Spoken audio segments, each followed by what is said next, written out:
दरवर्षी लसूण लावतो तेवढा लसूण यावेळेस लागला नव्हता, थोडा कमीच होता, म्हणून परत अजून आत्तीने मी जाऊन लसूण लावून घेतला. त्याच्यानंतर घरी आले आणि मग म्हटलं चला आज मस्त असं पिठलं आणि भाकरीचा बेत होता चुलीवर. मग काय इथं मी बनवायला लागले होते आणि घरच्या डाळीचं बेसन म्हटलं की त्याचं थोडी चव जास्त छान येते ना. आणि इथं बघा 6 वाजताचा अभ्यास सुरू होता, तोपर्यंत इकडे माझं पिठलं बनवून झालं सुद्धा. आणि इथं बघू शकताय बघा एकदम मस्त असं घमघमाट सुटला होता त्याचा.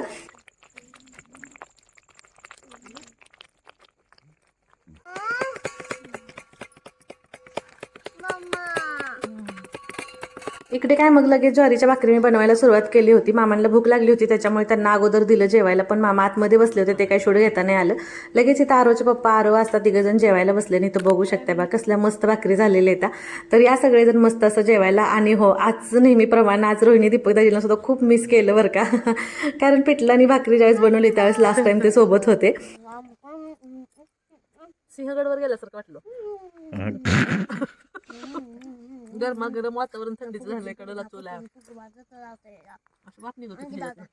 मस्त असं अंगणात बसून सगळ्यांनी पिठलं आणि भाकरीचा स्वाद घेतला. इथं 6 वाजता थंडीमुळे शेकत बसले होते. तर भेटूया परतच्या ब्लॉगमध्ये, तोपर्यंत बाय बाय.